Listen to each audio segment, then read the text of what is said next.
Hey Falcons fans! Falcon Fanatic here, diving deep into how one of our recent high draft picks is set to make a major impact on the defense.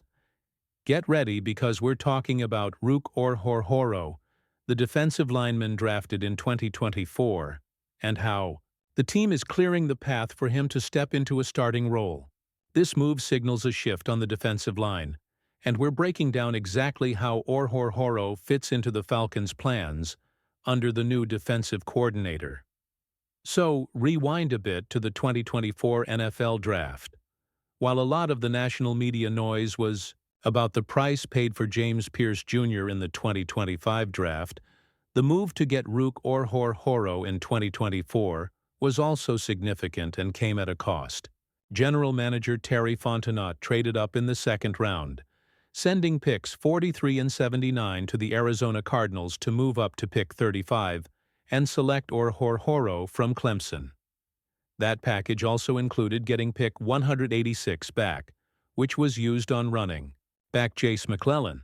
So the Falcons invested real draft capital to get Orhorhoro last year. The impact of this is now becoming clear. While Orhorhoro, like many rookies, didn't have a massive role in 2024, the team has now opened up a starting spot for him by releasing veteran defensive lineman Grady Jarrett. This isn't a slight against Jarrett, but rather a clear indication that the team is ready to hand the reins to the second-year player and see what he can do as a full-time starter. Analyzing where he fits, Orhorhoro benefits immensely from the arrival of new defensive coordinator Jeff Ulbrich. Ulbrich has indicated he plans to run a multiple defense, meaning we'll see both 3-4 and 4-3 looks. This is perfect for Orhorhoro because his physical tools allow him to play effectively in either scheme. As a 5 technique in a 3-4 defense, lining up on the tackle's outside shoulder, his size and long arms give him an advantage over someone like the slightly shorter Jarrett. He can use those long arms to stay clean and win one-on-one matchups with power. He also possesses lateral agility to win with speed and the ability to get into opponents' pads to set the edge against the run. When the Falcons shift to a 4-3 defense, and Orhorhoro kicks inside to play 3 technique, lining up on the guard's outside shoulder, he might be at a slight size disadvantage compared to some interior linemen, but his quickness becomes a major asset. Having more players on the line in a 4-man front can also help prevent him from being double-teamed as often. The key for Orhorhoro will be translating his quickness into power, much like Grady Jarrett did so effectively for years.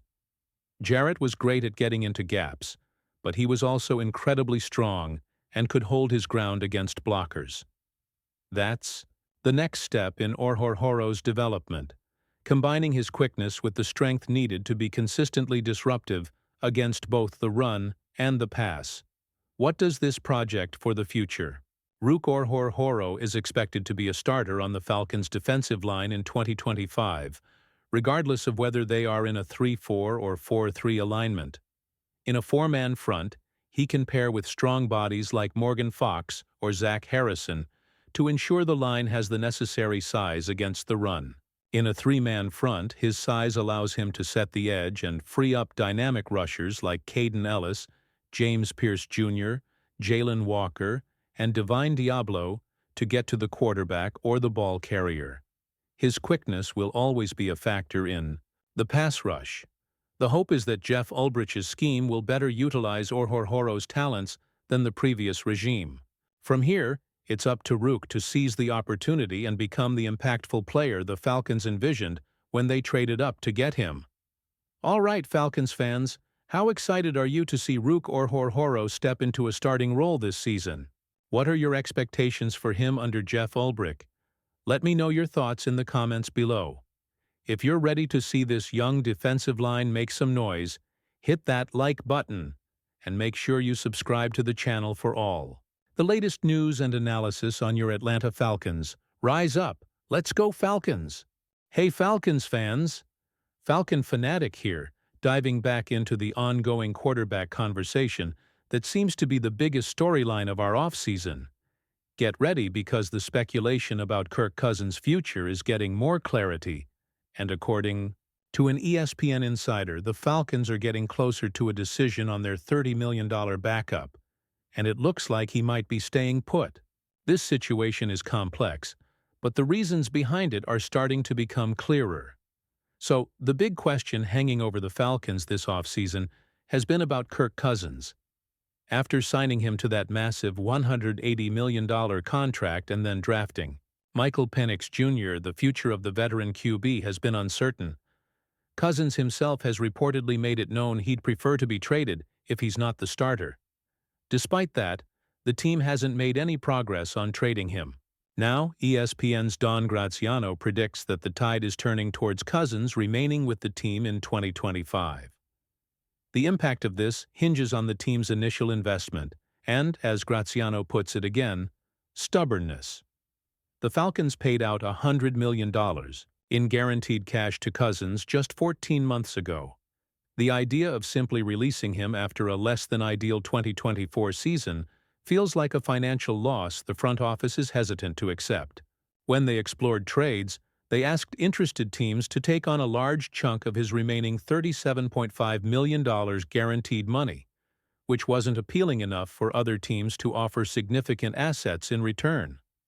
Analyzing Graziano's case for keeping Cousins, he points out that by not trading him before the March 15th deadline, the team willingly paid out a $10 million roster bonus this spring.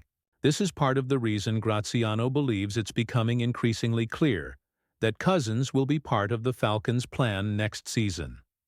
He reports that the Falcons are currently stating they are comfortable with Cousins being a $27.5 million backup. While his overall cap hit is higher at $40 million, the combined cap hit with Penix Jr.'s $5.2 million rookie deal isn't considered absurd for the quarterback position in the NFL. Graziano suggests that we should probably take the Falcons at their word when they say they are okay with this arrangement. What does this project for the future? While it seems more likely now that Kirk Cousins will start the season as the backup to Michael Penix Jr., the possibility of a trade isn't entirely off the table. As Graziano notes, the trade market is never truly closed. Quarterback injuries happen, and if a team loses their starter during minicamp or training camp, a new market could emerge for a veteran like Cousins. The potential link to the Steelers if the Aaron Rodgers situation doesn't work out is still a possibility. SI's Dave Holcomb even believes this strategy could be fruitful, suggesting that if a QB contender gets injured this summer, Cousins could become very valuable on the trade market, potentially allowing the Falcons to recoup the first-round pick they traded for James Pierce Jr. So, while the most probable outcome right now is Cousins staying as the backup, the team seems prepared to hold on to him, either as experienced insurance for Penix Jr. or in the hopes that a more favorable trade opportunity arises down the line.